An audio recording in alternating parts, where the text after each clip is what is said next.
দেশের তরুণরা স্বৈরতন্ত্রের পতন ঘটিয়ে গণতন্ত্রের পথ দেখিয়েছে বলে মন্তব্য করেছেন প্রধান উপদেষ্টা ডক্টর মোহাম্মদ ইউনূস। জাতিসংঘ অধিবেশনের ফাঁকে শ্রম আইন, শ্রমিক অধিকার এবং দেশে চলমান সংস্কার প্রচেষ্টাকে কেন্দ্র করে সফরসঙ্গী রাজনৈতিক দলের নেতা, কূটনীতিক, জাতিসংঘ কর্মকর্তাদের মধ্যে এক আলোচনায় তিনি মন্তব্য করেন। অনুষ্ঠানে শ্রম সংস্কার ও পোশাক শিল্পে টেকসই প্রবৃদ্ধির অঙ্গীকার জানিয়েছেন রাজনৈতিক নেতারা। জাতিসংঘে বাংলাদেশ স্থায়ী মিশন এই অনুষ্ঠানের আয়োজন করে। ইলিয়াস মাদবরের প্রতিবেদন। শ্রম আইন, শ্রম অধিকার এবং দেশের চলমান সংস্কার প্রচেষ্টাকে কেন্দ্র করে কূটনীতিক, জাতিসংঘ কর্মকর্তা ও রাজনৈতিক নেতাদের মধ্যে আলোচনা হয়েছে। জাতিসংঘে বাংলাদেশ স্থায়ী মিশনের আয়োজনে এক উচ্চ পর্যায়ের নৈশভোজে রাজনৈতিক নেতারা অংশ নিয়ে এসব বিষয়ে আলোচনা করেন। এ সময় প্রধান অতিথি ছিলেন প্রধান উপদেষ্টা অধ্যাপক ডক্টর মোহাম্মদ ইউনূস। এ সময় বিএনপি মহাসচিব মির্জা ফখরুল ইসলাম আলমগীর, জামাত ইসলামীর নায়েবে আমির সৈয়দ আব্দুল্লাহ মোহাম্মদ তাহের ও এনসিপির সিনিয়র নেত্রী ডাক্তার তাসনিম জারা পোশাক শিল্পের গুরুত্বের উপর জোর দেন।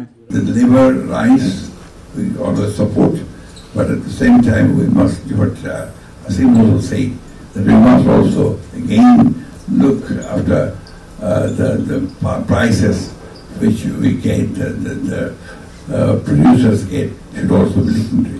These prices are going high, and the buyers used to give less price to the governments bringing from Bangladesh. So I think this should be dealt very proportionately and with justice. If there is no incentive for the laborers, they lose the efficiency gradually. Those are the two things I think. So one is how to ensure economic dignity in this evolving economy, and how do we make sure that workers in our informal sector are also taken care of. অন্যদিকে new ইয়র্কে ৮০তম জাতিসংঘ সাধারণ অধিবেশনের ফাঁকে প্রধান উপদেষ্টা অধ্যাপক মোহাম্মদ ইউনূসের সঙ্গে আলবেনিয়ার রাষ্ট্রপতি বজরাম বেগাস বৈঠক করেন। বৈঠকে ক্রমবর্ধমান শ্রম বাজারের চাহিদা মেটাতে বাংলাদেশ থেকে দক্ষ ও অর্ধদক্ষ কর্মী নিয়োগে দৃঢ় আগ্রহ প্রকাশ করেছে আলবেনিয়া। ইলিয়াস মাদবর, মাই টিভি। প্রধান উপদেষ্টা অধ্যাপক ডক্টর মোহাম্মদ ইউনূস আজ বাংলাদেশ সময় মধ্যরাতে জাতিসংঘ সাধারণ পরিষদের ৮০তম অধিবেশনে ভাষণ দেবেন। সূচি অনুযায়ী নিউ ইয়র্কের স্থানীয় সময় সকাল ৯টায় অধিবেশন শুরু হবে এবং প্রধান উপদেষ্টা দিনের ১০ম বক্তা হিসেবে তার বক্তব্য পেশ করবেন। ২০২৪ সালের আগস্টে প্রধান উপদেষ্টা হিসেবে দায়িত্ব নেওয়ার পর দ্বিতীয়বারের মতো জাতিসংঘের সাধারণ অধিবেশনে ভাষণ দিতে যাচ্ছেন ডক্টর ইউনূস। প্রধান উপদেষ্টা তার ভাষণে অন্তর্বর্তী সরকারের নেয়া বিভিন্ন সংস্কার কার্যক্রম, ২০২৪ সালের জুলাই মাসের গণঅভ্যুত্থানের আকাঙ্ক্ষা, ২০২৬ সালের ফেব্রুয়ারিতে একটি অবাধ ও সুষ্ঠু নির্বাচন আয়োজনের অঙ্গীকার এবং জুলাই হত্যাকাণ্ডের বিচার সহ রোহিঙ্গা সংকট নিয়ে কথা বলবেন বলে আশা করা হচ্ছে।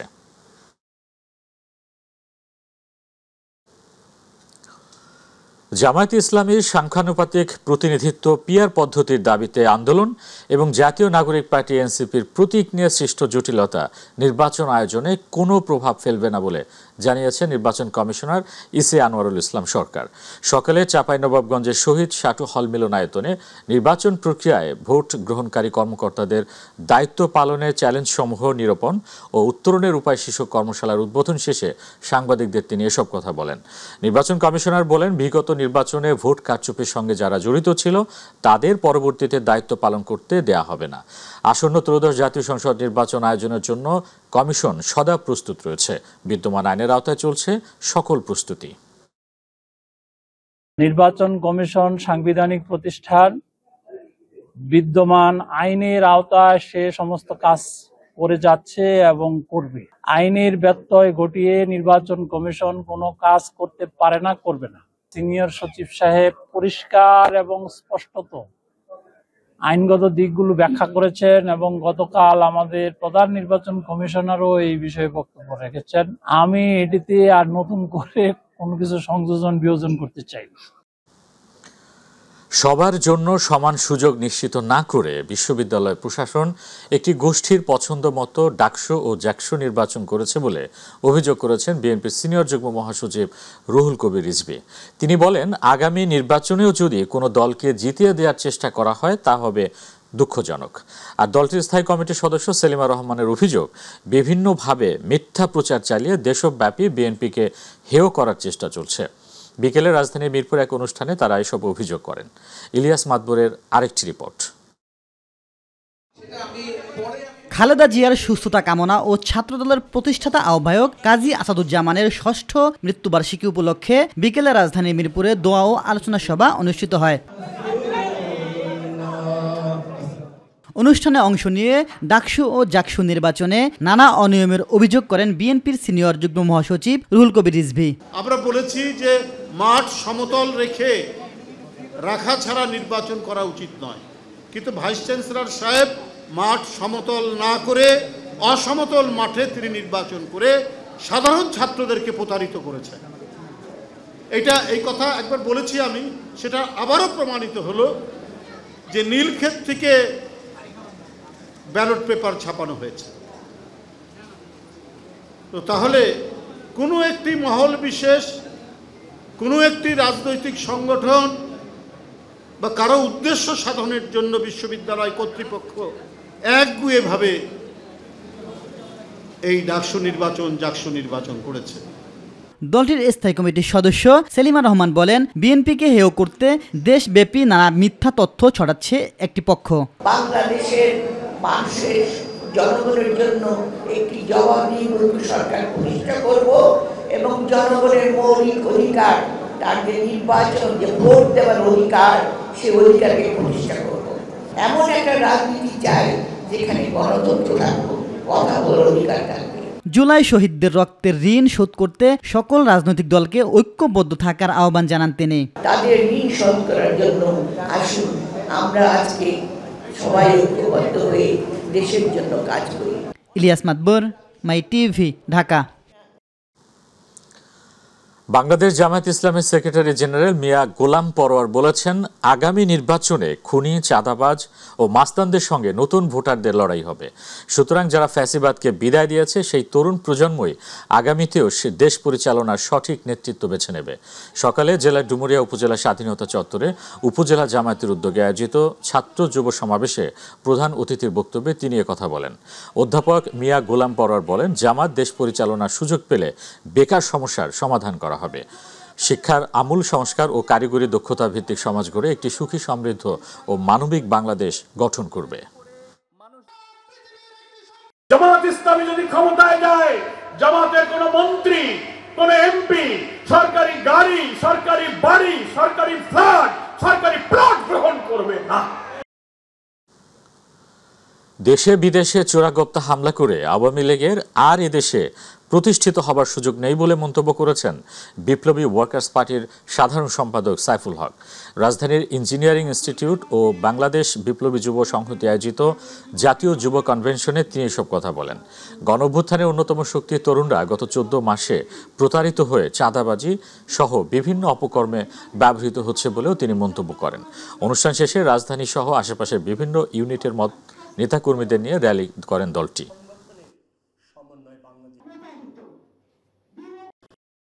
আওয়ামী লীগ রাজনৈতিকভাবে পুনর্বাসিত হতে পারবে না। 14 মাস পার হয়েছে, এখনো পর্যন্ত গণহত্যার কোনো স্বীকৃতি নেই তাদের দিক থেকে, এখনো কোনো ক্ষমা প্রার্থনা, কোনো অপরাধের কোনো স্বীকৃতি, এখনো কোনো লজ্জা পাওয়া, মানুষের কাছে দায় স্বীকার করে কোনো বক্তব্য গত 14 মাসে কোনো দায়িত্বশীল জায়গা থেকে আমরা দেখিনি।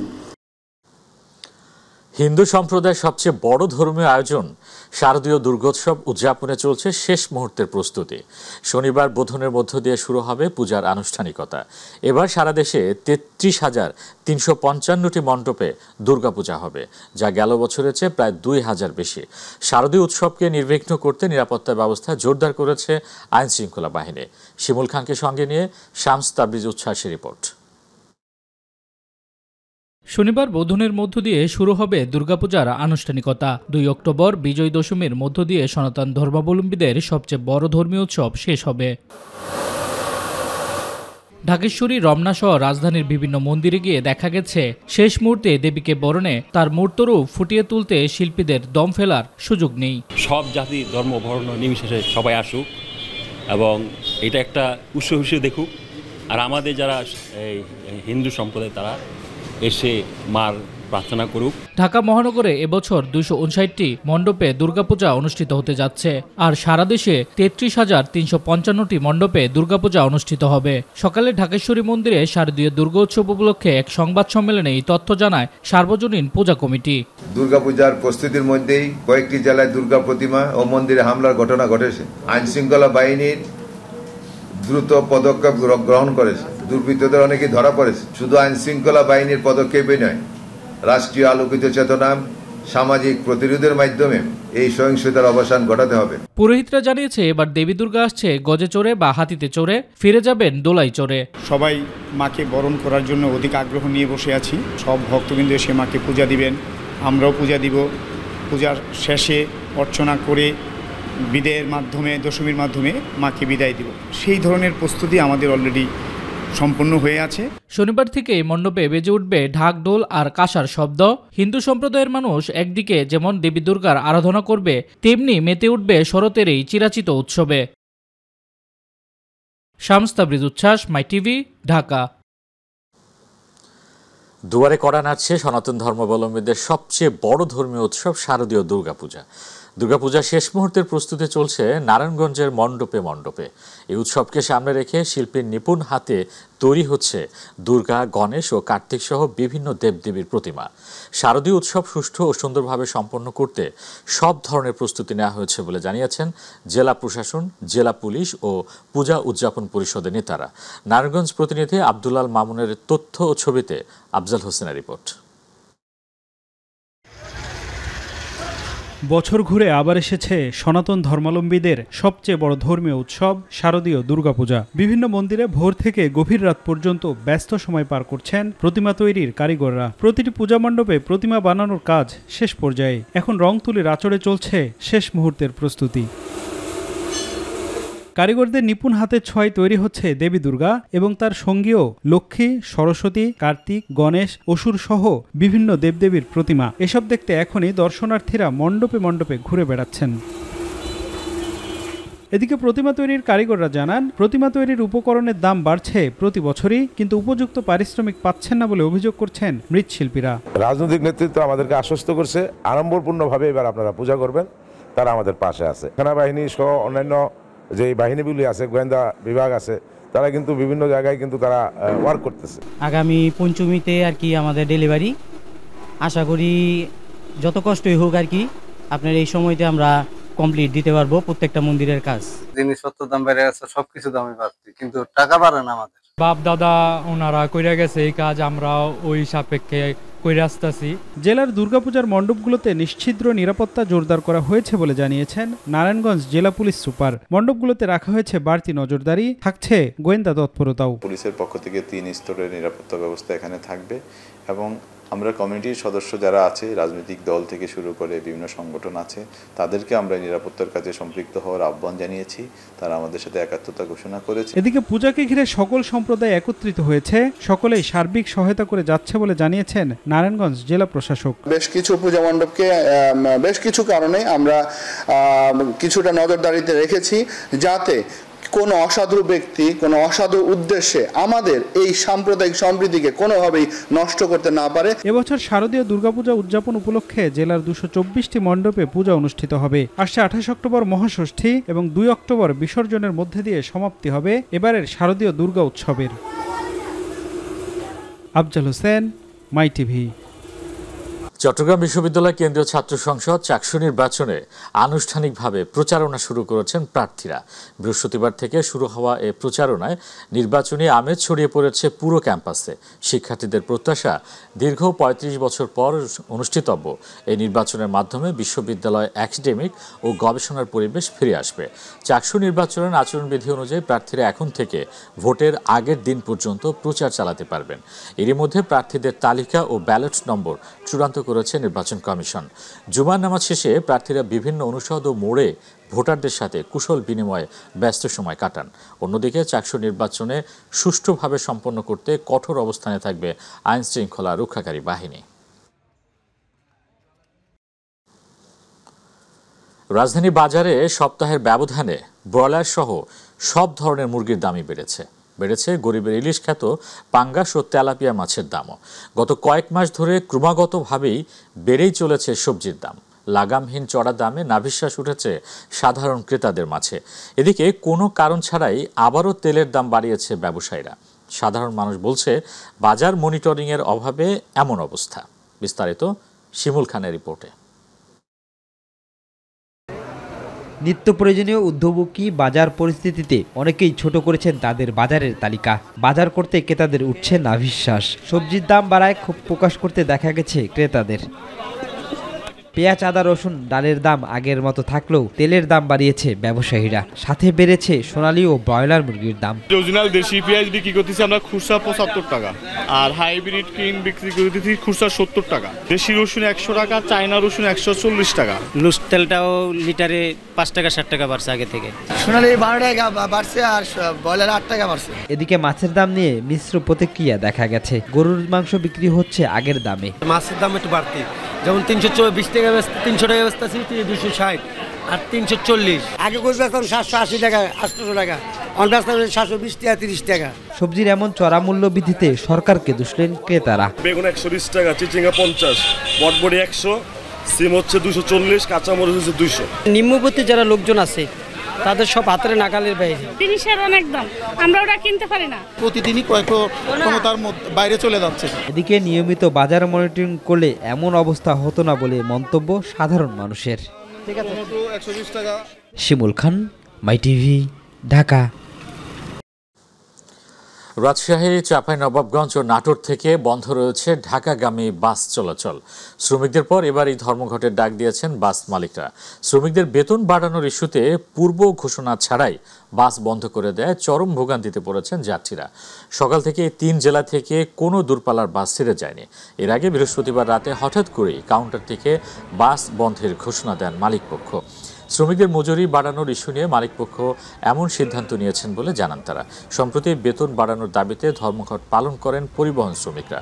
পরে 23 সেপ্টেম্বর ঢাকার মালিকপক্ষ ও শ্রমিকদের বৈঠকে বেতন বাড়ানোর সিদ্ধান্ত নেওয়া হয়, যা 25 সেপ্টেম্বর থেকে কার্যকরের কথা ছিল। ছুটির দিনে 3 জেলায় সড়ক দুর্ঘটনায় ছড়ল 9 জনের প্রাণ। এর মধ্যে 2 জেলাতে মৃত্যু হয়েছে মা, মেয়ে ও বাবা ছেলের। রংপুরে 3 জন, বগুড়ায় 3 জন, সুনামগঞ্জে 3 জনের মৃত্যু হয়েছে। আহত হয়েছে বেশ কয়েকজন। এ নিয়ে বিস্তারিত রিপোর্ট দেখুন শামস তাবরিজ উচ্ছ্বাসের। পরিবার নিয়ে বাড়ি যাচ্ছিল মোতালেব, কিন্তু বেপরোয়া গতির ট্রাক কেড়ে নিল সব। ঘটনাটি রংপুরের দমদমা এলাকার। একটি পিকআপ ইউটার্ন নেয়ার সময় দ্রুতগতির ট্রাক সজোরে ধাক্কা দেয়। এতে মোতালেবের প্রাণ বাঁচলেও নিহত হন তার স্ত্রী, 1 বছরের শিশু সন্তান ও পিকআপের হেলপার। খবর পেয়ে পুলিশ গিয়ে আহতদের উদ্ধার করে রংপুর মেডিকেলে পাঠায়, কিন্তু পালিয়ে যায় ঘাতক ট্রাক চালক ও হেলপার। বগুড়ায় পূজার আনন্দ ম্লান করে দিয়েছে বালুভর্তি ট্রাক। দুর্গাপূজার ছুটিতে ঢাকা থেকে বগুড়া পৌঁছালে পরিবার নিয়ে অটোরিকশা করে বাড়ি যাচ্ছিল বিপুল চন্দ্র দাস। এ সময় বেপরোয়া গতির বালুবাহী ট্রাকের সঙ্গে অটোরিকশার সংঘর্ষে বিপুল চন্দ্র দাস ও তার ছেলে বিপ্লব চন্দ্র দাস এবং সিএনজি চালক শুক্কুর আলী ঘটনাস্থলে মারা যায়। আহত হন বিপুলের স্ত্রী মমতা রানী ও মেয়ে মণি দাস। আহতদের হাসপাতালে ভর্তি করা হয়েছে। ঘটনার পর এখানেও পালিয়ে যায় ট্রাক চালক ও হেলপার। এদিকে সুনামগঞ্জ সিলেট মহাসড়কে সিএনজি পিকআপ সংঘর্ষে মা মেয়ে সহ 3 জন নিহত হয়েছেন। আহত হয়েছেন 2 জন। নিহতরা হলেন আবাদিত কেশবা প্রিয়া এবং তার মেয়ে প্রথা চৌধুরী ও সিএনজি চালক সজল ঘোষ। ঘটনার পর পিকআপ চালককে আটক করে পুলিশ। সকালে শান্তিগঞ্জ উপজেলার পাগলাবাজার এলাকার বাঘের কোনা স্থানে এই দুর্ঘটনা ঘটে। শামস তাবরিজ উচ্ছ্বাস, মাই টিভি, নিউজ ডেস্ক।